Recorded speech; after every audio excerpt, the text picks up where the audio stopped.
봅시다. 아까운 나와요? 제가 어떤 거 보내요? 예? 이거 보내요? 뭘 보내요? 뭘 보내요? 뭐 보내요? 두 개 다 끝내세요. 두 개 다 끝내시고 오늘 새로 진도 안 나와요? 오늘 방한인 점 봅시다. 아 이걸로 먼저 볼까요? 저 오늘 수업에서 봤거든요. 이걸로 먼저 보여줍시다. 자, 이 방한인전에 들어가기 앞서서 여러분들이 조금 알고 계셔야 되는 포인트들이 조금 있는데 대부분의 고전소설은 뭘 베이스로 하고 있습니까? 여러분들 무슨 전, 방한인전, 임경업전, 소대성전 전부 다 이 전이라는 이미지를 뭐가 갖고 있는 거죠? 전? 판소리도 있긴 한데 여기서 판소리의 전이 아니에요. 전은 크게 두 가지인데 이제 전은 여러분들 아셔야 되는 게 몇 개 없어. 뭐 신청전, 그 다음에 멸주부전, 그 5대 판소리 정도만 알면 되는데 그거를 제외한 나머지 전들은 물론 판소리가 있는 소설들도 있는데 일반적으로 얘는요 전기성 할 때의 전자예요. 근데 이게 이때의 전기가 사람이 태어났을 때부터 죽을 때까지에 대한 이야기라는 뜻이에요. 그래서 어떤 사람이 태어나가지고 출생의 이제 시작부터 죽는 그 순간까지 없어? 안 맞았어? 안 봤어. 왜안 가졌는데? 네가 빠딱거려 생각 안 쓰겠어. 몰랐어. 순간까지를 이해하기 때문에 뭐라고 이야기를 합니까? 무슨 전이라고 이야기를 한다는 거죠. 근데 이게 뭐랑 연결되냐면 그 당시에 이제 유행했던 게 바로 오늘날의 이제 마블 영화 같은 거라고 생각하시면 됩니다. 전부 다 어떤 이야기들이에요? 영웅전이라고 이야기를 하면 되시면 돼요. 그래서 어떤 영웅전의 일련의 그런 스토리라인들을 가지고 이제 반복되고 변주되는 것들이라고 생각을 하시면 됩니다. 이 영웅전의 시작은 뭐로 시작할까요? 안 사람? 불안 환경. 태어나. 불안 환경. 아래에서 태어나. 그러니까 그것도 해야지 씨. 뭐부터 시작해야 돼? 인사. 그 신이 막 신이 힘을 줘가지고. 신비로운 탄생. 그러니까 그걸 뭐라고 얘기하려고 이 자식들아. 기이한 탄생. 전기성. 기적. 그래요. 그래서 가장 먼저 뭐부터 시작해야 되냐면 그래요. 기이한 탄생을 합시다. 기이한 탄생으로 이제 시작을 한다는 거예요. 이 기이한 탄생은 항상 뭐로 시작을 하는 거야? 항상 뭐로 시작해? 항상 뭐야? 자식이 없어. 근데 그 자식이 이제 없어가지고 맨날 이제 기원을 하고 있었는데 그 기원에서 이제 꿈속에서 나타난다는 거죠. 선녀가 와가지고 잠깐 좀 숨겨주세요. 아니면 이제 선녀가 와가지고 얘 좀 귀중한 사람이니까 좀 잘 키워주세요. 이런 식으로 이제 기이한 탄생을 가지고 시작을 하게 됩니다. 그러면서 이제 더불어서 이제 항상 어떤 사람이 나와요? 기이한 탄생과 더불어서 조력자. 너무 빨리. 너무 빨라요. 불안 환경. 신분이 어때? 신분이. 노비. 거지 아니야. 천민. 처음부터 거지 아니야. 양반. 그 놀랍한 당시에는 양반. 제자가인형 인물들이 주인공들이란 말이야. 그래서 제자가인이라는 건 항상 멋지고 잘생기고 신분도 높고 능력치도 뛰어난 사람들을 말한단 말이에요. 그래서 비범한 이제 출생도 이제 같이 들어가게 되는 겁니다. 항상 예쁘고 태어나자마자 엄마 밥 줘 이런단 말이야. 맨날 글자를 먼저 깨우치고 태어난단 말이죠. 그래서 기이한 선생님 다음에 뭐가 일어나요? 불안 환경. 몰라. 불안 환경. 여러분 이제 이 성장 과정이 나와야 되잖아. 그러면서 이제 비범한 능력치를 보여줍니다. 비범한 능력치. 화를 잘 쓰고 글자를 잘 쓰고 막 그런 것들이 있고요. 그 다음에 이제 항상 귀신처럼 뭐가 나오냐면요. 1차 시련, 1차 위기가 등장합니다. 근데 이 1차 위기는 뭐에 대한 이야기가 좀 세냐면요. 항상 가족과의 헤어짐 쪽에 이제 포커싱을 맞춰져 있다라고 생각을 하시면 돼요. 그러니까 어린 나이에 가족들이랑 이제 전쟁이라든지 아니면 황건적이 쳐들어왔다든지 도적이라든지 아니면 그 간신배들의 침범이라든지 이런 것들 때문에 1차 위기가 나온다는 거죠. 그래서 헤어졌어. 그럼 이제 그때 등장하는 얘기가 뭐예요? 아까 그렇죠. 조력자가 등장하는 거죠. 여기서 이제 뭐라고 그러지? 성장기. 성장을 하는데 이때 뭘 하는 거예요? 이제 노력을 하는 거죠. 노력. 이제 도사님들이 나오고 아니면 다른 양반가의 자제들이 이제 얘를 꺾게 된단 말이죠. 이때 항상 등장하는 게 조력자가 등장합니다. 성장을 하면 여기서 끝나야 되나? 아니죠. 뭐가 등장을 해요? 그렇죠. 2차 위기가 등장합니다. 근데 이제 정확히는 2차 위기라기보다는 일단 뭐가 등장해야 되냐면 입신양면이 등장해야 돼요. 입신양면. 얘가 등장하는 이유가 뭐야? 그 당시에 최고 가치관이기 때문에 그렇습니다. 그래서 항상 황제가 이제 위기에 빠지거나 그런 얘기들이 나오죠. 그래서 또 뭐 여기서 2차 위기라고 볼 수도 있겠지 뭐. 2차 위기. 이거 같은 경우는 나라의 위기인 경우가 많아요. 이거를 이제 극복하면서 이제 헤어졌던 여자친구도 찾고 헤어졌던 아버지도 찾고 그러면서 이제 황궁의 신임을 얻으면서 이제 뭐로 끝나게 돼요? 해피 엔딩. 행복하게 살다가 죽었습니다 라고 하면서 끝나는 게 이게 기본적인 룰이랍니다. 근데 이 기본적인 룰에서 조금씩 변주되겠죠. 여러분들 어떤 고전소설을 봤을 때 아 여기가 이쯤이겠구나, 아 여기가 이쯤이겠구나 이렇게 생각하면서 읽으셔야 되는 거고요. 그 다음에 이런 틀이기 때문에 이런 헤어진 부분, 그다음에 이 사람이 조력자인지 아닌지 이런 것들도 되게 예민하게 반응해야 되는 부분들, 이런 것들이 이제 고전소설의 틀이기 때문에 그렇습니다. 이 작품, 이 첫 번째 보는 이 방한인전 같은 경우는 뭐냐면 아니 뭐가 왜 이렇게 늦었어? 어쩌다 보니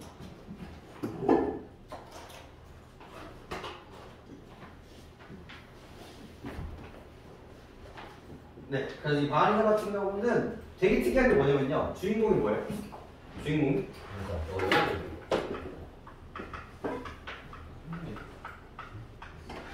한 것도 몰라. 여자 주인공이. 근데 이제 여자 주인공이 등장하잖아요. 그럼 항상 세트로 등장하는 게 있어. 이건 기본적으로 누구의 이야기예요? 그러니까 애초에 이친양양을 해야 돼. 얘가 벼슬을 얻어야 된단 말이야. 근데 그 당시에 벼슬을 누구만 얻을 수 있어요? 남자만 얻을 수 있단 말이야. 그러다 보니까 여자 주인공에다가 반드시 뭐가 등장해야 되냐면 뭐가 필요해? 남자 모티프가 필요한 거예요. 이 남자를 하는 순간과 이 밝혀지는 그 순간들이 되게 중요하게 여겨지게 되는 거고요.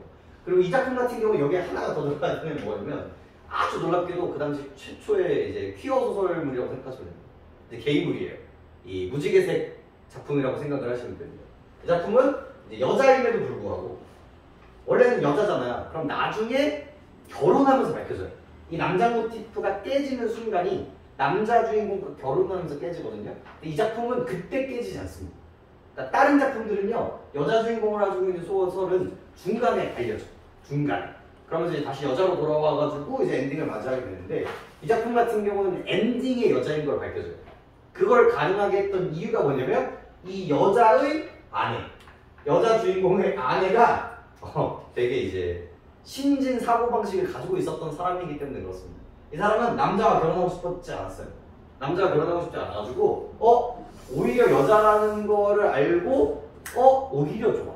그래서 오늘날 약간 페미니즘 적정이 들어가 있는 작품이기도 합니다. 근데 요즘 추세가 수능특강 수능 완성에서도 이런 여성적인 주인공들을 앞세운 소설들이 되게 많아지고 있거든요. 슬슬 나올 때도 됐어요. 나올 때도 됐습니다. 수능이 나왔는데요? 선생님이 나오는데요? 근데 교수님이 누구 들어가는지에 따라서 좀 달라요. 그러니까 여성운동에 좀 생각을 가지신 분들이 들어가면 충분히 나올 수 있는 작품들이라고 생각하시면 됩니다. 근데 조금 민감하긴 하지. 좀 민감한 부분들이라고는 생각하는데, 그렇다고 해서 이 작품이 나오냐 안 나오냐라고 물어보면 저는 안 나올 것 같습니다. 왜냐면 작품이 길지가 않아요. 짧은 소설들은요, 특히나 고전소설은 짧은 소설들은 잘 안 돼요. 왜냐면 낯설어야 되거든요, 여러분들. 낯설어야 되는데 이 작품은 오늘 수업만 들으셔도 그냥 줄거리가 끝나. 그래서 이 작품은 나올 확률이 되게 낮다. 아니, 확률적인 얘기인 거야. 6월, 9월 나올만해요. 6월, 9월에서 나올만한데 수능에서는 나올 수 있는 확률이 매우 낮다. 요즘 추세로 봤어요. 근데 6월, 9월에 나오면 수능이 무조건 안 나와요. 네, 무조건 안 나와요. 무조건 안 나와요. 무조건 안 나와요. 그래서 여기서는 이 아내의, 이 여자와 아내들의 뭐야? 가치관. 이 개인의 가치관 vs 사회의 가치관. 이 차이점들에 포커싱을 맞추면서 이제 읽으시는 게 조금 중요한 작품이 되겠습니다. 작품을 한번 들어가 보도록 하죠. 그리고 이제 여러분들 필기를 좀 보면 뭐에 대해서 좀 강조를 많이 하셨냐면요. 특히 이건 모의고사 이야기도 마찬가지예요. 이 고전 소설을 어렵게 하는 포인트 중에 하나가 뭐냐면 호칭이에요, 호칭. 호칭. 놓치면 안 돼.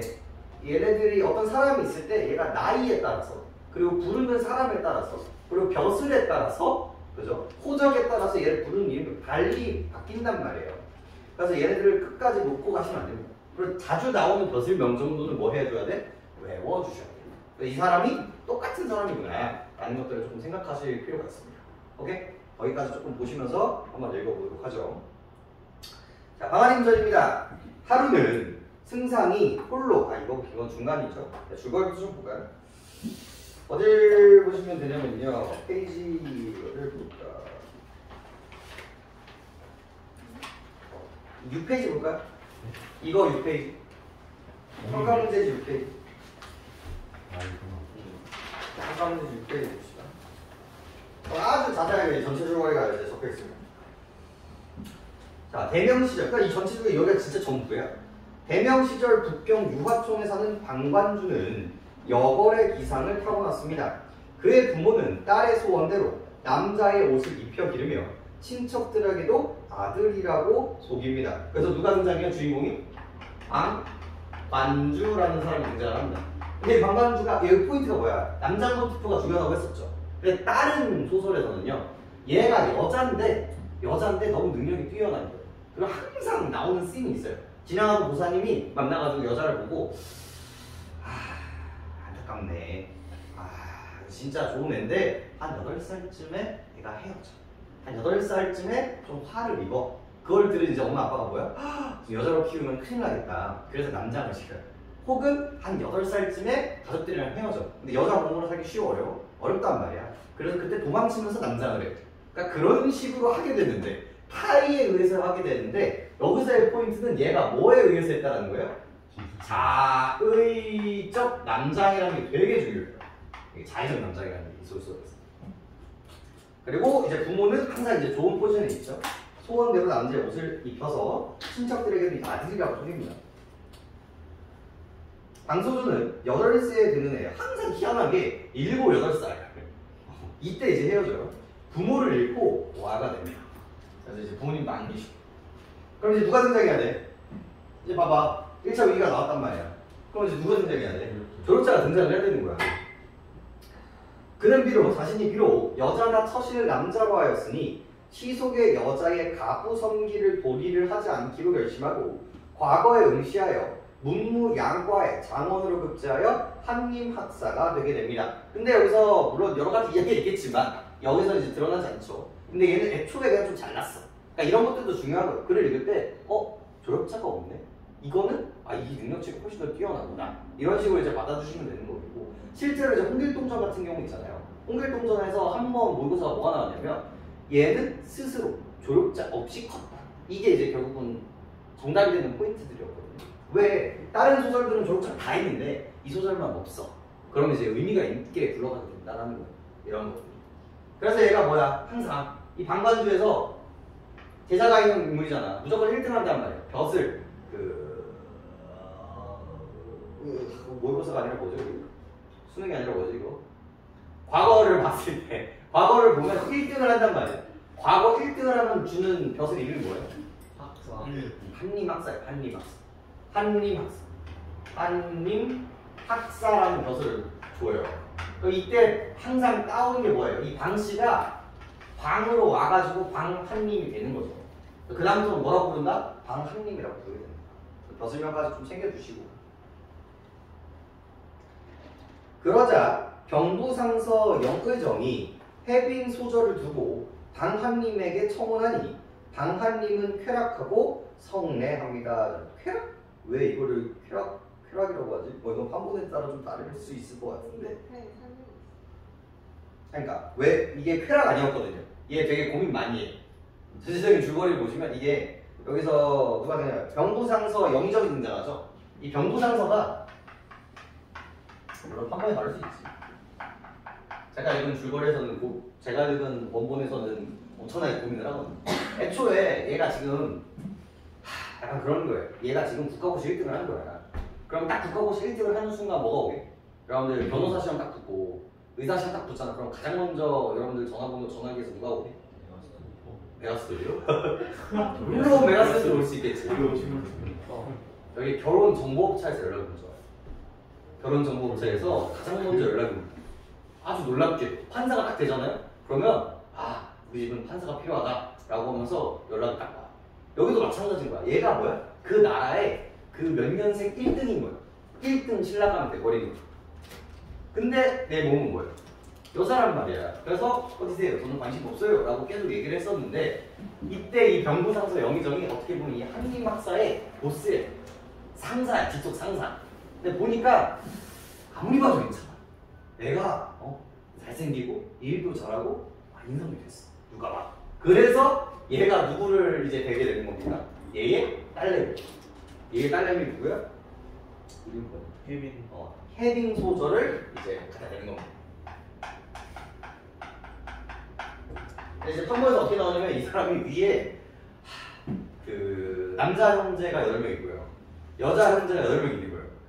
막내야. 엄청난 분이야. 엄청나신 분이었어. 그래서 되게 귀여움을 자꾸 잘하는데 얘가 근데 그 당시에 난 사람이었어요. 어떤 사고를 사느냐. 도대체 여자로 태어나서 왜 이렇게 살아야 하는가. 우리 그거 기억나요? 저번에 했었던 고전시가 뭐였죠? 우리가 배웠던 고전시가? 응? 뭐라고요? 부산 화음. 미안해. 기가 이상한데. 거기서의 포인트는 뭐예요? 걔네들이 제대로 나가 놀 수 있어요, 없어요, 여자들이? 제대로 여자들이 나가 놀 수가 없다는 거예요. 그래서 그 문턱을 나가기가 진짜 어려웠거든요. 그러니까 이 부분, 이 사회의 가치관이 뭐야? 여자는 벼슬에서는 안 되고 남자의 수발을 잘 들어야 된다. 라는 그런 가치관을 되게 못마땅하게 여기고 있었던 찰나였던 거예요. 되게 불평불만이 많았던 찰나였는데 하도 아빠가 야, 사람 진짜 괜찮아. 한번 만나나 봐라. 그리고 얘도 계속 거절하다가 보스가 너무 여러 번 권하니까 그래 한번 너무 거절하는 건 예의가 아니니까 한번 보고 거절해야겠다. 라고 만나게 된 거예요. 만나게 된 건데 여기서는 그냥 한 줄로 요약을 했네요.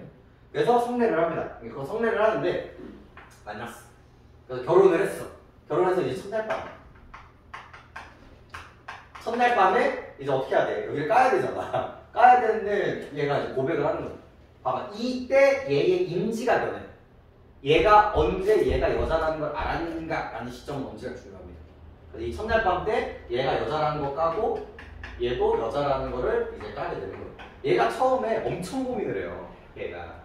얘 보고 이 사람은 뭐라고 해야지? 진짜 예쁘고 진짜 성격도 좋고 진짜 천년에 한 번에 나올 만한 여자다. 근데 나랑 결혼을 하면 이런 사람의 DNA를 남겨 못 남겨. 못 남긴다. 그래서 나는 이거 거절해야겠다 라고 생각하고 있었는데 이 사람이 이제 생각을 또 바꿔먹은 거지. 이 사람이 차라리 뭐 해라? 차라리 이런 여자랑 결혼을 해서 그냥 친구처럼 지내는 게 내가 이득이겠다. 이런 식의 사고를 하게 되는 그 서사들이 있어. 그래서 이렇게 어떻게 이제 헤어지기 이어지게 되죠. 자, 첫날 밤에 방아님은 부인에게 자신이 여자라는 사실을 고백하고 서로 비밀을 지켜 부모 모르게 부부간으로 지내자고 언약합니다. 이게 엄청 중요해요. 부모는 알았다 몰랐다? 몰랐다. 그러니까 얘가 여자라는 걸 알고 있는 이쪽 부모님은 계셔 안 계셔 지금. 부모님은 죽었단 말이야 지금. 고아인 말이야. 그럼 얘가 여자라는 걸 아는 사람 누구밖에 없어. 얘랑 얘밖에 없는 상태입니다. 방아님은 형주 안찰사가 되어서 부인과 작별하고 떠납니다. 이제 안찰사라는 개념이 등장하는데 이제 방아님에서 이제 안찰사가 돼요. 이 찰이라는 이야기가 막 감찰사, 안찰사 이런 개념들이 등장하면 약간 암행어사 같은 거라고 생각을 하시면 됩니다. 그쪽 지방에 내려가가지고 이 지방의 그런 사또들이 잘 벼슬을 다스리고 있는가 그런 것들이 이제 감찰하는 역할을 하고 있는 벼슬들인데 산소를 찾아 노는데 병력 소리가 나여 큰 별이 떨어지기에 이제 전기성이겠죠. 그곳에 따라가 보니 한 아이가 있었습니다. 그 아이를 데리고 와서 양육하며 이름을 낙성이라고 짓습니다. 그래서 얘가 돌아가고 있는데 갑자기 번개가 쳐요. 우르르 쾅쾅쾅. 거기 가보니까 이제 애기가 이렇게 응애응애 하고 있는 거죠. 근데 여기에 이 가슴팍에 낙성 이렇게 적혀 있는 거예요. 여기 한자로. 그래서 그 아이가 이 해빙 소서와 가한님 사이에서의 아이로서 양자로서 이제 키우게 됩니다. 박낙성이 되겠죠. 박낙성인데 이제 낙성으로 계속 이름을 이제 부르게 돼요. 방하님은 순무를 마치고 낙성을 데리고 상경하여 부인에게 맡기니 부인은 그를 양자 삼아 기릅니다. 방하님은 병부상서가 되는데 이때 간신히 득세하여 조정이 어지럽고 그래서 병부상서가 돼요. 또 뭐인데? 병부상서. 그래서 방상서가 되는 거예요. 항상. 그 다음에 병부상서가 됐는데 오랑캐가 중원을 침공하고요. 그러자 방상서가 자원하여 정복 대원수가 되어서 출정을 하게 됩니다. 그래서 항상 이 패턴이거든요. 처음에는 뭘 줘요? 한림 벼슬을 줘요. 그 다음에 뭘 줘요? 상서 벼슬을 줘요. 업그레이드를 하는 거야. 그러다가 이제 전쟁에 나가잖아요. 그럼 무슨 벼슬을 주는 거야? 나의 군사권을 넘겼다. 그럼 대원수가 되는 거예요. 그래서 방원수가 되는 겁니다. 인간적으로 이 세 개 정도 외워주셔야 돼요. 한림, 상서, 원수 정도는 암기해 두시면 좀 편합니다. 성을 따라가는 부분들이니까요. 그래서 애초에 원수라는 단어가 나오잖아요. 그럼 이 씬은 무슨 씬인 거야? 전쟁 씬인 거야. 전쟁 씬의 앞뒤에 연결되어 있는 부분들이라는 걸 알 수가 있는 거예요. 전쟁권을 이제 갖고 온다는. 방원수는 호황을 생포하여 항복을 받고는 개선합니다. 이제 이기죠. 황제는 방원수에게 우승상에게 강릉후를, 부인에게는 진국 부인을 봉하게 됩니다. 그러면서 뭘 해요? 강릉후가죠. 얘가. 이제 제후라는 뜻인데 그 당시에 중국이라든지 그 당시에 이제 배경이 되는 그런 나라들은 황제가 천자가 혼자 이 나라를 다스릴 수가 없어요. 혼자 너무 땅덩어리가 너무나 크기 때문에 천자가 이제 가운데 있는 거고 이렇게 우리로 따지면 이제 경기도 같은 거예요. 경기도, 뭐 제주도 이런 나라들이 모여가지고 중국이 되는 거거든요. 거기에 왕으로서 이제 얘를 봉하게 되는 거예요. 경기도 주체자 그 나라를 다스려 라는 느낌으로 요 후를 부여한다고 생각하시면 됩니다. 이런 것들이. 그 다음에 낙성은 이후 김충일의 딸과 결혼하여 아들 현을 낳고 병부상서에 오르게 됩니다. 어느 날 그래서 이제 여기 낙성과 뭐 김충일의 딸과 뭐 여기는 중요하지 않으니까 뭐 아직까지 난다 뭐 이런 거. 김충일의 딸 중요하지 않아. 어느 날 형산의 도사가 동그라미 칠까요? 얘는 중요하죠. 이제 이번 씬에서 나오는 건데 도사가 찾아와 방승상의 관상을 보고 40살을 넘기지 못할 것이라고 말하고 사라지게 됩니다. 그래서 이게 일반적으로 다른 얘기인 거예요. 이 작품에서도 얘가 갑자기 누가 등장해요? 갑자기 새로운 인물이 도사가 등장해요. 근데 도사가 등장해서 이 방원수의 얼굴을 보고 옛날 얘네들 맨날 80세, 100세까지 살고 뒤진단 말이야. 근데 얘는 지금 뭐야? 너 몇 살까지밖에 못 산다? 40세까지밖에 못 산다라고 얘기를 했다는 거죠. 이걸 이제 뭐라고 얘기해요? 강명한다라고 얘기하죠. 근데 다 이유가 있어. 여러분 그거 많이 들어봤어요? 착한 사람이 죽었을 때 항상 하는 말이 뭐야? 착한 사람이 죽었을 때? 그렇지. 하나님이 빨리 쓰시기 위해서 하늘로 데리고 가셨다. 항상 그런 느낌인 거예요. 빨리 죽잖아? 그럼 얘가 옥한상제가 얘를 빨리 부른 거라고 생각을 하시면 돼요. 그래서 40살 넘지 못하고 말하고 다음에 봄밤 승상이 병을 얻자 천자가 찾아옵니다.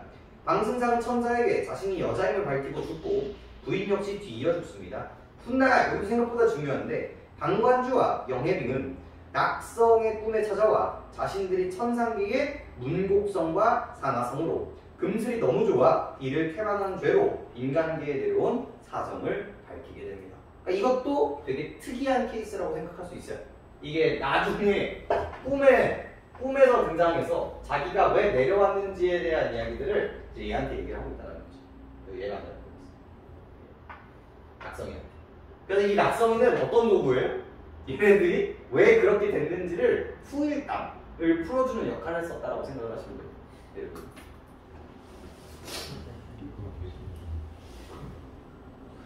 그 아래에 너무 중요한 얘기를 하고 있죠. 일반적인 여성 영웅 소설과의 비교. 일반적으로는 여성임을 밝혀주고 남자와 혼인하고요. 가부장적 체제에 순응한다는 게 포인트예요. 남자 혼인 이후에는 남장을 하지 않거나 출정할 때만 남장을 하는 반면에 반환인정 같은 경우는 주인공이 여성임을 밝히지 않고 여성과 혼인하고요. 혼인 이후에도 남자로 살아가죠. 죽을 때가 돼서도 죽을 때가 돼서야 여성임을 밝힌다는 게 되게 포인트입니다. 이게 뭐와 이제 연결이 되냐면 애초에 이런 소설류들은 누가 제일 많이 봤을까요? 여성들이 훨씬 더 많이 봤어요. 이런 소설류 같은 것들이. 그러다 보니까 처음에 이 여자의 포지션이 어떻게 발전을 하냐면 처음에는 조력자 역할을 합니다. 여자가. 남자가 좀 부족하게 나와. 영웅이 나오는데 그 사람이 뭐 사건에 처하거나 뭔가 능력치가 부족하거나 그지새끼일 때 여자가 등장을 해서 그를 구해준다는 말이에요. 근데 정작 큰일을 하는 건 누구야? 이 남자들이었단 말이죠. 그런 대리만족. 내가 여자기는 하지만 남자를 조금 도와줌으로써 큰 공헌을 세웠다. 이런 식의 초반부의 작품이 있다면 이게 흘러가서 이제 뭐가 돼요? 여자가 주인공이 돼요. 근데 아직도 힘이 없기 때문에 뭐의 모습을 보여요? 남자인 모습을 보여준단 말이에요. 근데 결국은 들통이 나고 다시 체제 수동적으로 돼요. 왜냐면 그게 어쩔 수 없으니까. 남자를 해가지고 그렇게 한다는 것 자체가 말이 안 되지만 거기다 이제 현실감 좀 부여해야 됩니다. 그러다가 이제 누가 이제 등장을 하게 되는 거예요? 이런 작품들이 등장을 하는 거예요. 여잔데 남장을 하다가 끝까지 안 들키고 마지막 순간까지 이제 오케이가 돼요. 이런 작품들이 이제 파생되는 거고요. 이거 다음에 뭐가 등장할까요? 이거 다음 그냥 여자 자체가 존나 센 거예요. 여자 자체가 그냥 칼로 부시고 도술 굴고 남자보다 우위에 있는 거죠. 그런 작품들이 이제 박시전 같은 작품이라고 생각을 하시면 돼요. 그런 흐름의 하나에 있는 작품이라고 생각하시면 됩니다. 홍계월전 같은 작품이랑 같이 연결해서 기억해 주시면 참 좋은 작품이라고 볼 수 있겠습니다. 자, 작품으로 한번 들어가 보죠.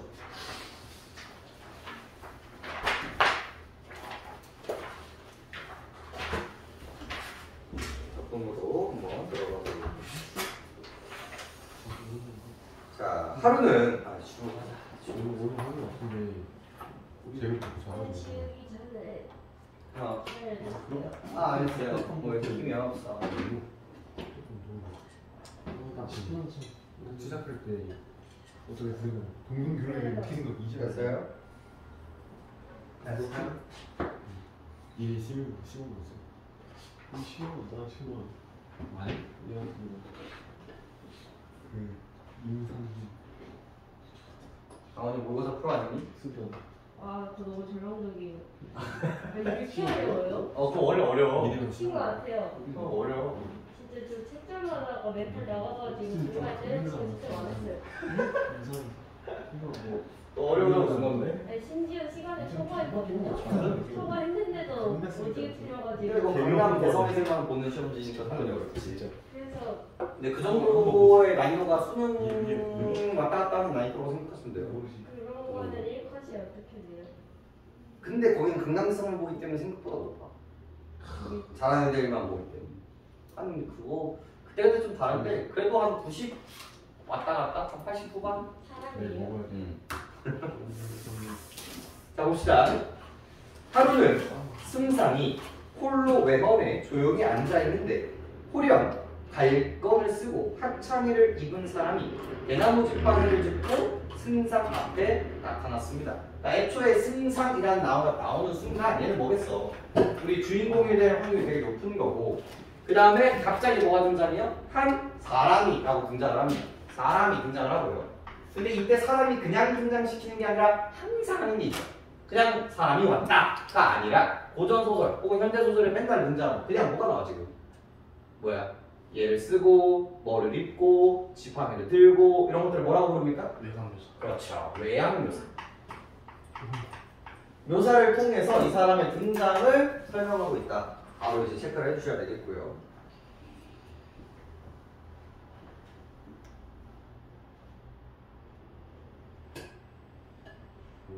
승상이 보니 그 사람의 기골이 신선처럼 고상하고 우아하기에 놀라서 어쩔 줄을 모르다가 황급히 의관을 나아가 맞추며 말했습니다. 자, 봐봐. 이런 것들도 항상 중요한 건 어떻게 읽어야 돼? 이런 것도 어떻게 읽어야 돼? 이거 모의고사가 얘기인 거예요.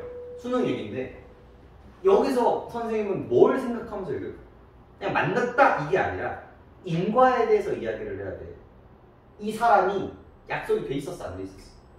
아닌 거야. 이건 우연인 거야. 그리고 승상은 이 사람에 대해서 인지하고 있어요? 못 인지하고 있어요? 그러니까 알아 몰라 이 사람에 대해서? 몰라요. 몰라. 근데 놀라서 온단 말이야. 그 행위의 이유가 뭐였냐? 내가 얘한테 인사한 거야. 저기요 안녕하세요 라고 한 게 알아서 한 거야? 아니란 말이야. 그 이유가 뭐였어? 찾아왔어. 이 사람의 뭐가? 나 찾아가서라고 틀린 거라니까? 외관이 그렇지. 기골이 잠대서야. 이런 because에 대한 이야기들을 계속 생각해야 돼요. 특히나 소설 같은 경우. 기골이 너무 고상한 거야. 그러니까 장대보다는 고상이 낫겠지. 내가 내 비셔요. 딱 봤는데 신선처럼 보이는 거죠. 아, 이 사람 범상치 않은 인물이다. 귀한 손님이 이렇게 누추한 곳에 차오쳤는데 제가 미처 예의를 갖추지 못하고 오래 서 계시게 하여 부끄럽지 그지없습니다. 청컨대 대청으로 올라오셔서라고 이야기하면서 예의를 차리고 있죠. 그 사람이 허리를 굽히며 대답했다. 저는 이름 나왔네요. 천산도사. 항상 이런 사람들은 뭐예요? 도사. 천산도사라는 사람이 나오는데 작은 술법으로 가끔 관상을 보곤 합니다. 지나가던 중 잠깐 들린 것인데 어찌 귀인께서 이렇게 맞아주시라고 생각하겠습니까? 라고 하지만 속으시면 안 돼요. 사실 다 의료를 가지고 찾아왔고 사실 다 뭔가를 이제 우유한 꿍꿍이를 오고 다 온 거야 다 항상. 물론 여기서는 이제 그렇게 받아야겠지만 승상이 활짝 웃으면서 말했습니다. 도인이 신이한 재주를 가진 듯하니 제 얼굴도 봐주소서. 도사가 한동안 승상의 얼굴을 지그시 보다가 대답합니다.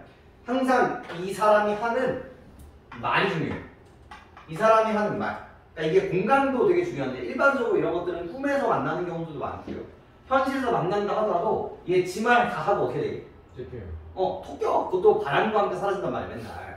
그래서 이때 하는 말들, 꿈속에서 신기한 존재가 나와서 하는 말이나 현재에서 신기한 존재가 나와서 말들은 언제나 문제로 등장하는 양상들을 보입니다. 왜? 오전 소설의 정형성을 가지고 있거든요. 이때 말에서 여러분들이 그래도 적어도 3개 정도는 조금 봐야 되는데 과거, 현재, 이 미래를 기준으로 이 말들을 조금 분석할 줄 알아야 돼요. 자, 과거는 뭐에 대한 이야기를 할까요? 네가 사실 뭐였다. 출생을 비밀에 대해서 이야기를 합니다. 너 사실 천상계의 누구누구였어. 이런 식의 이제 이야기를 하게 되는 거고요. 그리고 이제 현재에 대해서는 뭘 할까? 현재에 대해서는 너무 멋지다. 뭐 한다? 다시 한번 뭐 빨리 한다? 주고 벌을 갖고 있다. 그렇죠. 뭐 현재에 네가 이러고 있는 이유. 근데 뭐 이건 출생의 비유와도 이제 비밀과도 연결되는 부분들인 거고요. 미래는 이제 뭐에 대한 이야기일까요? 그렇죠. 앞으로 어떻게 될 것인가에 대한 예언들을 하기 시작합니다. 어떻게 될 거다. 이게 현재에서는 이제 뭐가 나오냐면 만약에 이게 전쟁 중이야. 그럼 뭐가 나올까? 네가 뭘 해야 되는지를 나와요. 조언이나 혹은 어디로 가야 된다. 이런 것들에 대한 명령 같은 것들을 하는 거죠. 조언 같은 것들을 이제 하게 되는 거죠. 아니면 정보 제공. 너 지금 네가 모르는 게 있다. 지금 너희 마누라가 죽어가고 있다. 얼른 돌아가가지고 살려라. 뭐 이런 식의 얘기를 하게 된다는 거죠. 이 정도 3가지 툴을 가지고 글을 좀 읽어야 돼. 이 3가지 정도 툴을 가지고 읽어볼까? 그대의 이마는 보름달처럼 넓고 팔자 눈썹으로 높고 맑으니 비록 재주는 많으나 부모를 일찍 여일 것이요. 이게 뭐야? 과거잖아. 이건 과거에 대한 이야기를 하고 있죠.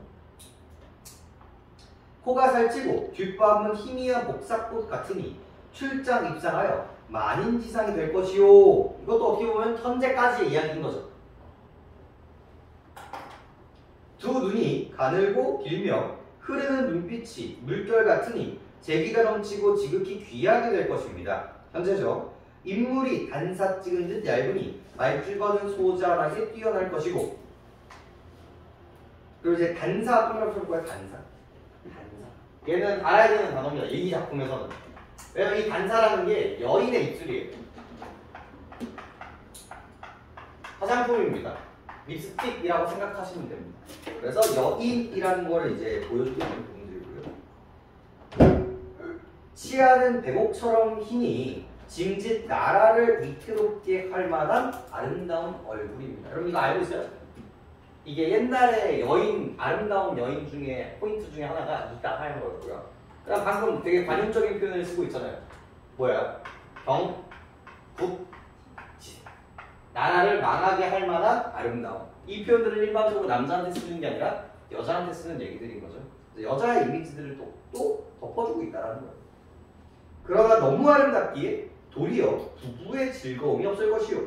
이마에 사과기가 하나 있으며 피부가 너무 맑고 빼어나서 자녀가 없을 얼굴이요.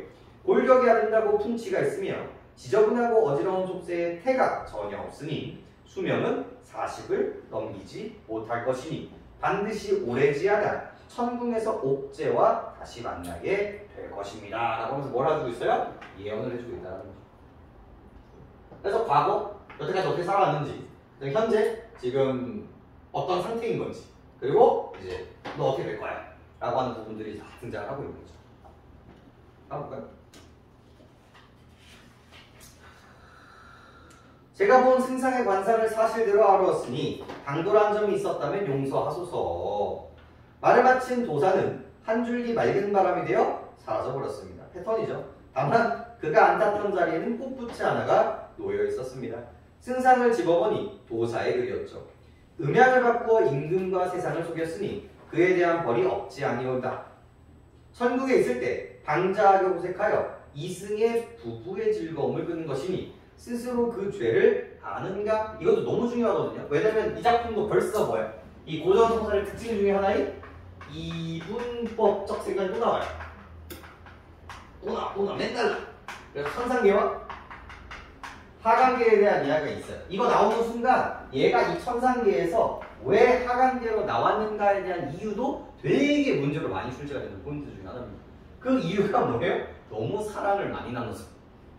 이게 맨날 이 천상계에서 항상 뭐가 문제냐면 사랑이 문제. 이 사내 연애, 사내 결혼을 해가지고 원래 각자의 역할들이 있잖아요. 근데 서로 너무 좋아하다 보니까 지 일을 안 해. 혹은 남자친구가 너무 좋아가지고 지가 지켜야 되는 복숭아 따다가 먹이고 막 이런 거란 말이에요. 그럼 옥황생이 또 빡치잖아. 그럼 빡치면 얘네들을 귀양 보내. 근데 귀양 보내는 게 항상 어디야? 하강이었다. 그래서 니들이 뭐야? 너무나 뭐했기 때문에 너무 사랑을 심하게 해가지고 일을 안 한 거야. 그래서 네가 하강계에서는 뭘 받아야 돼? 벌을 받아야 되잖아. 근데 항상 요거에 반대급부를 벌로 받는다고 생각하시면 됩니다. 그래서 사랑을 못하게 여자로 해주었다.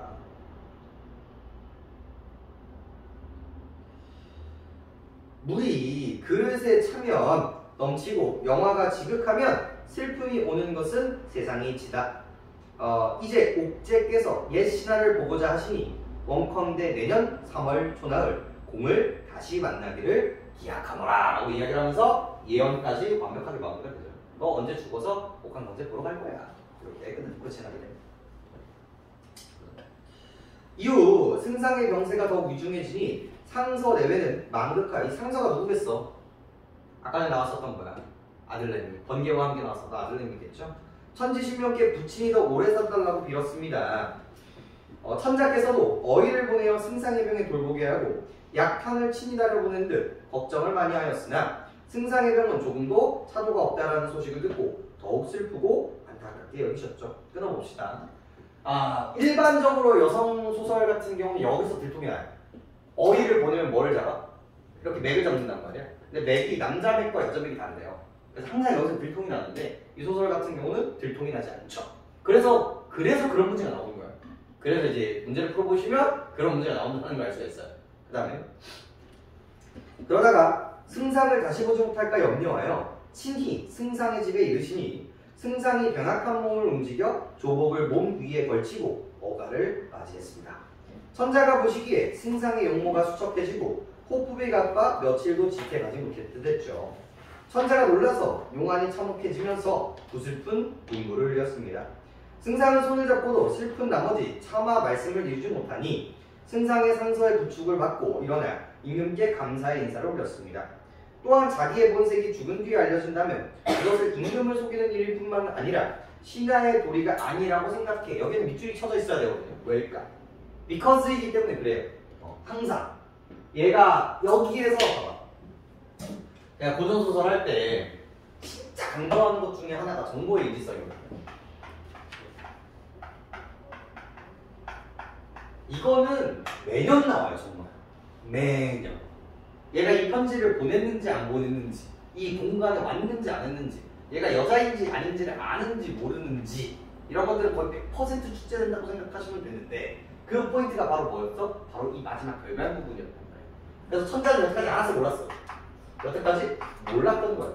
하지만 뭐를 통해서? 이 사람의 고백을 통해서 이것을 뭐 하게 되었다? 이 고백을 통해서 인지하게 되었다는 게 되게 중요한 거라고. 근데 얘가 고백을 했는데 무엇 때문에? 까지도 이제 항상 생각을 해야 된다는 거. 요 구조만 잘 갖고 가셔도 고전 소설에서 한 문제는 진짜 맞출 수 있어요. 이 소설을 읽을 때 요 구조만 잘 뽑아내죠. 진짜 거의 2년을 걸쳐서 한번 봐봐. 6월, 9월 합치면 거의 매년이에요. 6월, 9월 수능 합치면 이런데 봐봐. 6월, 9월 중에 요 라인 나온지 안 나온지.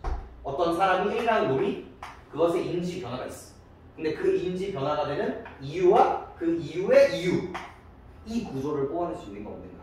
거기가 진짜 여기가 4번 이렇게 해가지고 이거 찍게 될 거야. 이렇게 이런 식으로. 그다음에 그래서 임금이 안합니다. 신이 오늘 용왕을 마지막에 배웠기에 그간의 소회를 모두 말씀드리고자 합니다. 성상께서는 죽은 죄를 지은 저를 용서해 주세요.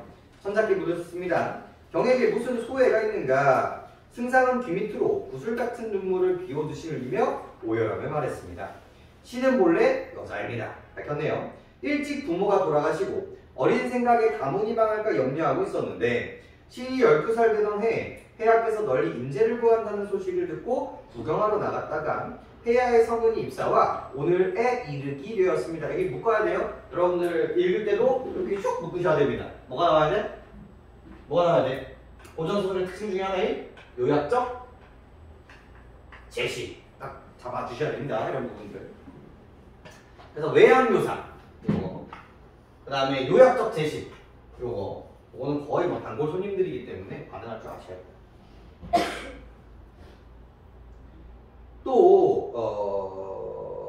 또한 영공이 강요하기에 봐봐 여기도 강요하기에 부득이 영녀와 인연을 맺게 되었습니다.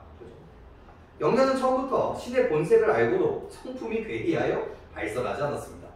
그리하여 신과 영녀는 한날 지기가 되어 다른 사람의 시비를 피한 지 오래되었습니다. 오늘날 이르러 신이 천벌을 받아 황천에 가게 되었으니 그간의 소회를 모두 아랩니다. 낙성도 신의 친아들이 아니라 하늘에서 내려주신 것이로 신이 기른 것입니다. 마침내 죽기에 이르러 더 이상 폐하를 속일 수가 없어서 실상을 모두 아뢰었고 또한 신이 귀중의 여자인데도 몸을 함부로 드러내 예법을 흐트렸기에 감히 팔뚝 위에 주표를 보여드려 폐하의 세상을 속인 죄값을 청하고자 합니다. 라고 이야기를 하죠. 이거 주표라는 건 많이 나오는 거는 아닌데요.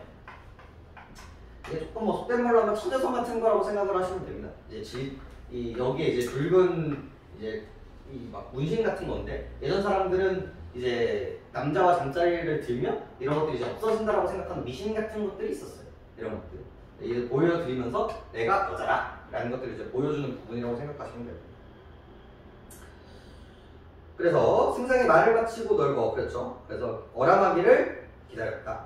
천자께서는 전혀 뜻하지 않게 상이 참된 사정을 듣고 놀라시더니 이내 기쁜 얼굴로 크게 칭찬하며 말씀했습니다. 이런 것들도 생각보다 중요해요. 그러니까 이제 여기 이렇게 돼가지고 이제 천자가 있잖아요.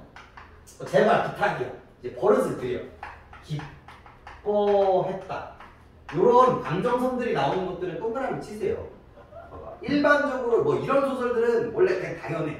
이 사람은 여자인 걸 밝힌다고 해서 얘가 빡칠까? 항상 천자는 이 주인공이 뭐야? 항상 빠돌이 빠순이로 등장해. 항상. 너무 예뻐. 너무 쩔어. 그러면서 맨날 가만히 있으면 되는데 여자 주인공한테 지가 뭐야? 나서가지고 뭘 줘? 남자랑 혼인시켜주려고 막 지가 나선단 말이야. 맨날. 그러면서 이제 문제가 생긴단 말이야.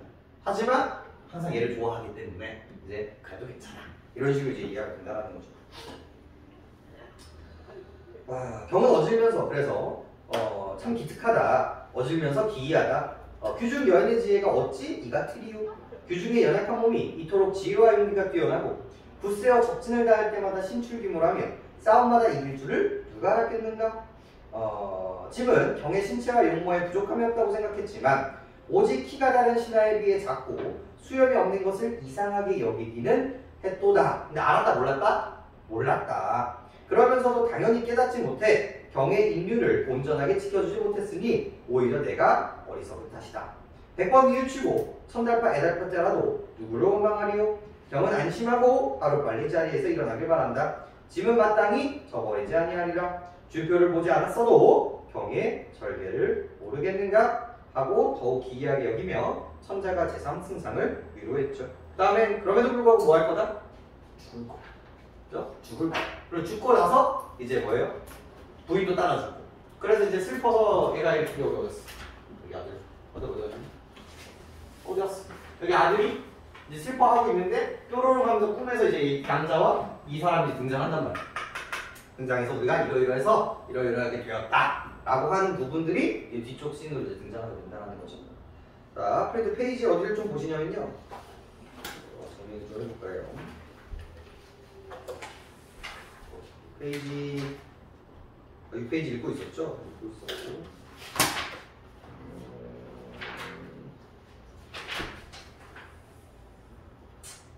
그냥 봐도 될 것 같긴 한데 여기 그 보기가 좀 중요해서 그럼 문제 한번 풀어볼까요? 이거 학교에서 했다? 손 들어볼까? 학교에서 했다? 문제 풀었다? 갖다 쓰니까 이제 문제 한번 다시 풀어보시고 보기 다시 한번 읽어보시고 아프신 분들은 과제물 좀 미리 풀어보시고 해보시죠. 이거요? 네. 문제 풀어보시면 되겠어요. 문제가 안 뒤에 좀 껴서 풀었어? 예. 푸른 거 같아. 선생님 이거 필기 어떡하고? 뭘 필기 어떻게 해? 좀 내려봐. 너 그러다 죽어. 최대한 필기 색깔 좀. 바로 한색 더 해. 빨강, 파랑에다가 초록색 정도까지 넣어도 되잖아. 보라색 보라색 보라색. 보라색이 진짜 좋아요. 보라색 진짜 좋아? 네. 살짝 뜻 같은 거. 뜻 펜은 같은 걸 보라색으로 일곱 개 보여주고 색깔 있고. 바로 뜻, 의심 그런 보라색이 좀 좋아. 그러다 죽어. 진짜 시간 안에 못 끝내잖아, 항상. 그러니까. 이게 쉬는 시간이에요? 응? 쉬는 시간이에요? 문제 풀어야지. 문제 풀면 이제 풀어, 이 자식아. 이거 풀어, 이거 빨리. 이거 보고 그거 수업 거 아니야? 순수하게 풀라고.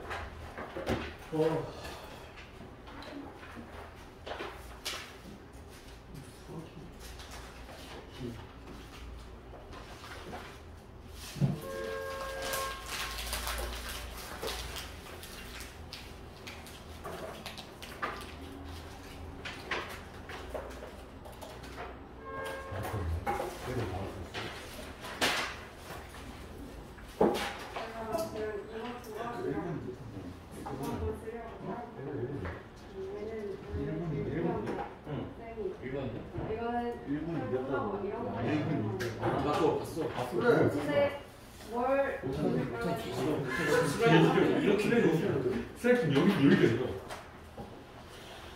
그리고 하고 이제 중요한 것만 찾아야 되는 거잖아. 갑자기 스트라이크. 행복해는 좀 사람 나이. 쌤 나고 봤어. 봤어. 여기 특이한 걸로 근데 보여줘야 돼. 오늘 거 말고 어저께 더 재밌어요. 오늘 어제 거의 끝내겠어. 끝내기 봤어. 1, 2부였거든. 1, 2부 조용히. 전학생이 저가지고 거의 다 들었습니다. 강의실 물려가지고 문제 푸는 거 신경 쓰지. 빨리 문제 풀어. 그리고 뭐야 저번 주에 저거 모의고사 안 풀었으면 오늘 현대 소설이랑 고전 소설 하나씩 해줄 테니까 풀어놔. 저번 주 모의고사. 그래놓고 무슨 4월 모의고사를 준비하지? 방금 진짜. 그걸 오늘 싸움 내시려고.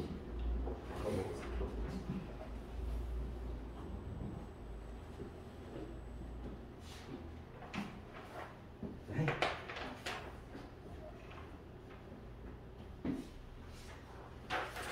입술 안 보여 입술? 왜 그래요? 힘들어가지고. 색깔이 없어요. 쌤 쪼이를 안 해. 팔자들이 생기고 있는데. 저번 주보다 갑자기 일찍 가세요.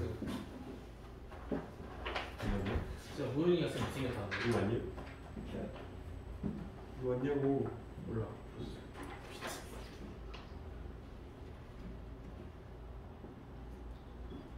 이거 맨날 이거 예원식 너무 봐야지.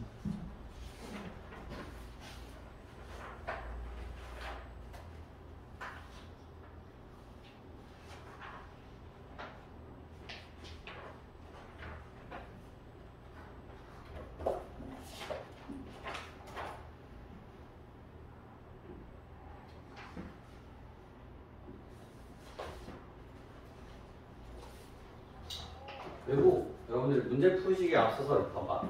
이 글의 주제가 뭘게? 그냥 이미 정해져 있어요. 이게 문제가 나올 게 이미 정해져 있거든요. 이 작품의 주제가 뭐예요? 영웅소를. 남성 중심 사회에 저항하는 여성상이. 그러니까 벌써 이 주제의식에서 뭐가 보여야 되냐면요. 이게 뭐예요? 기존이에요. 기존의 이데올로기. 그럼 이게 뭐예요? 이게 뭐야 그러면? 변화. 그렇지. 변화인 거야. 그러면 이거에 대한 대칭이 나왔죠. 그럼 무조건 이거에 대해서 문제가 나오는 거야. 근데 여기에 해당하는 밑줄에 이거 변화지? 이렇게 물어보는 거라고. 변화하는 거에 이거 남성 중심이지? 이거를 물어보는 패턴이 지금 10년 내내 나온다고요. 이게. 이런 고민을 하는 게 여러분 모의고사 범위예요. 이런 것들이. 그래서 네, 3번 같은 문제가 나올 수밖에 없는 이유입니다. 이게 3번 같은 문제.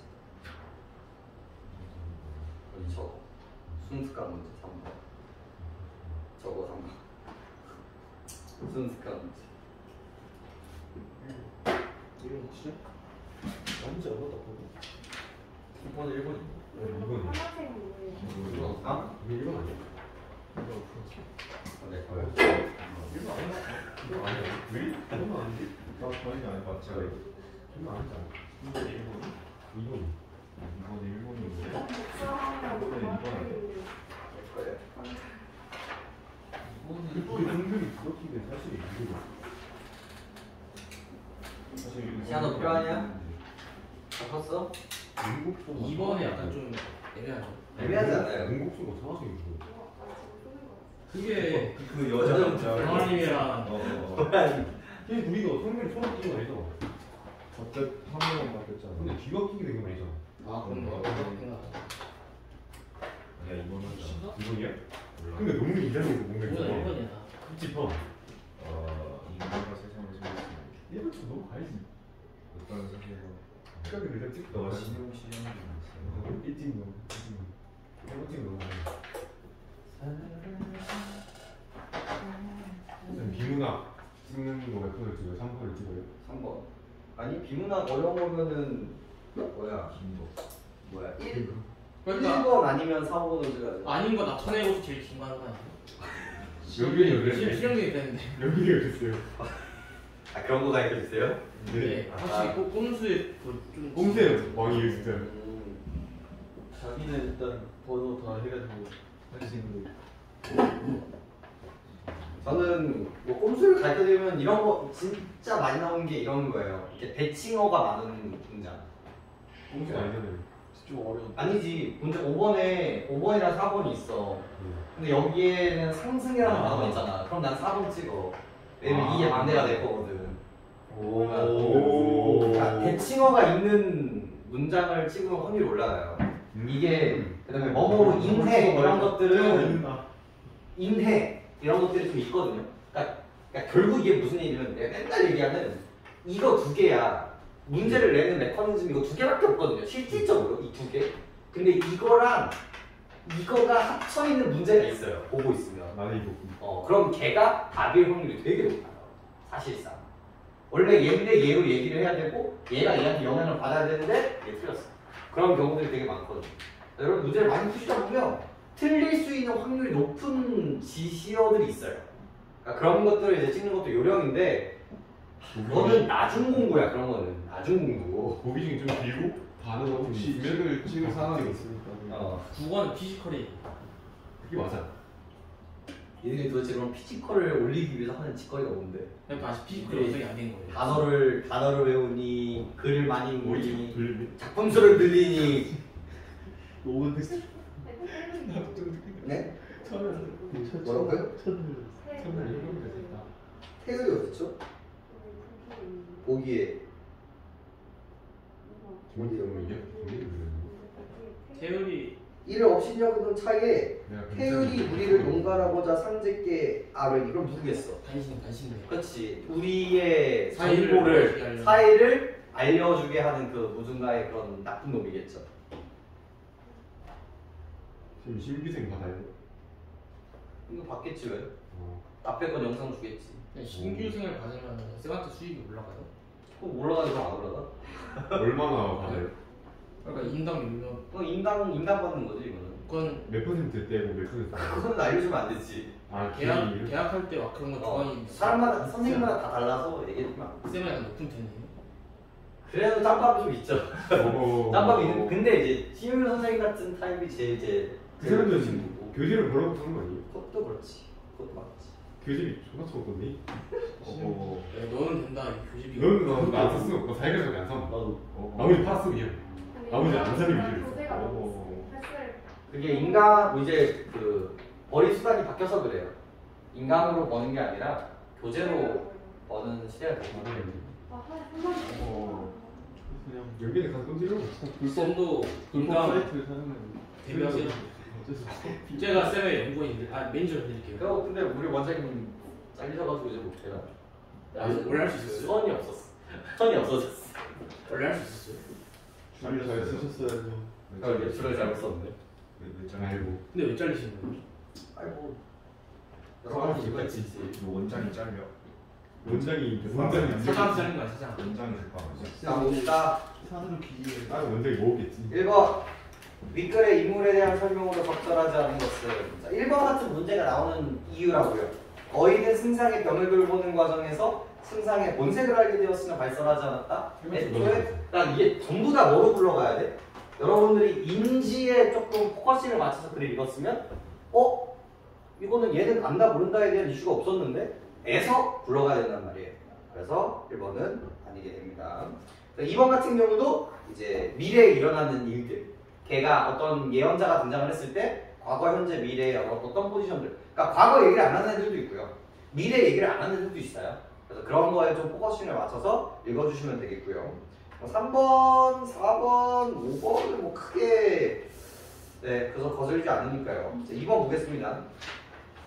이것도 결국은 뭐에 대한 이야기입니까? 이분법적 사고에 대한 이야기인 거죠. 다시 와가지고 우리가 그렇게 떨어지게 되는 에피소드에 대해서 이야기를 하고 있고요. 그리고 항상 천상계와 하강계의 주인공의 이름이 바뀝니다. 얘네들은 약간 별 이름인 경우들이 많아요. 무슨 성, 무슨 성, 혹은 이제 선녀 이름, 약간 이런 경우들이 많죠. 답은 몇 번입니까? 1번. 음양을 바꾸어라고 말하는 것은 천상의 문곡성과 상하성이 지상으로 인간에 태어날 때 태을이 향한 농간 때문에 그 둘의 성별이 뒤바뀌게 된 사실을 뜻하는 것이겠군.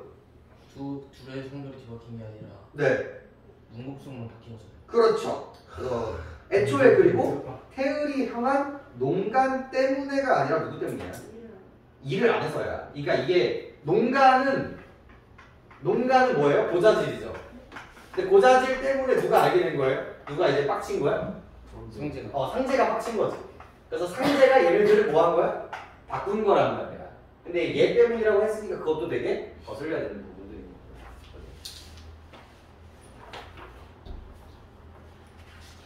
그래서 그런 디테일들을 좀 보시면 좋을 것 같고요. 자, 3번은 별표짜리죠. 이거는 되게 중요한 이야기인 거고요. 몇 번입니까? 4번이요. 네, 4번 읽어보겠습니다. 보기 이는 어찌하여 중문 밖을 일생을 못 보는 곳에서 드러난, 그러니까 문 밖에 못 나가죠. 여성의 현실에 대한 한탄은 여성 독자의 현실에서 충족되지 못한 욕망을 주인공에게 투영해 대리만족을 하고 있네요. 너무 괜찮은데? 너무 괜찮은데요? 영빈이 제일 짧은 거. 영빈이 아니겠다. 아니 연빈이는 제일 짧은 거 3번이겠죠. 없앤다 청해부를 마지막 어려운 제일 짧은 거 5번이에요. 5번 볼까요? 벽사장 굳게 닫고 침선만 잡고 앉아 에 투영된 규방의 삶은 좋아요, 나빠요? 나쁘죠. 윗글의 주인공이 천재 앞에서 스스로 여자임을 밝히는 행위에도 찾아볼 수 있다. 완전히 잘못됐죠. 벽사장 굳게 닫고 침선만 잡고 앉아는 건 뭐야? 여기는 현실, 제약에 대한 이야기였고. 근데 봐봐, 이것 때문에 이 사람이 발발을 해. 이 사람이 고백을 하는 이유가 나 여자니까 고백해야겠다가 아니란 말이야. 이렇게 하면 뭐야? 죄가 된다. 그래서 내가 얘기하겠다. 이런 행위의 인과성에 대한 고민들이라고 생각하시면 되겠죠. 3번. 4번이에요. 4번. 이것도 뭐에 대한 이야기입니까? 결국은 또 뭐로 굴러갈까? 내용에 대한. 예, 아이고. 제일 긴 거잖아. 얘라고. 천자는 이 사람이 남자인 걸 알았다 몰랐다? 몰랐다. 4번. 주인공은 키가 작고 수염이 없어 오래전부터 천자에게 의심 O야 X야? 애초에 의심이라는 감정도 아니었고요. 그 다음에 보기에 원치 않기 여성이 밝혀진 것도 아니었습니다. 그래서 답은 4번이겠습니다. 그리고 4번은 그러니까 지금은 보기처럼 나오지만 수능에서는 니들이 이거 이미 알고 있지에 대한 기준점인 거예요. 이거 원래 이런데 이 부분은 조금 다르거든? 부분이 4번으로 나와요. 원래 이건데 이 부분은 좀 달라. 이런 식으로 이제 문제가 등장하기 때문에 이거는 언제나 달라할 수 있죠. 하지만 뭐는 좀 알고 있어야 된다. 여기에 있는 이 기준들은 조금 암기가 되어 있어야 된다. 오케이? 좋습니다. 마셨다가 두 번째로 보도록 하겠습니다. 그래 지금 10분. 중립이 되죠.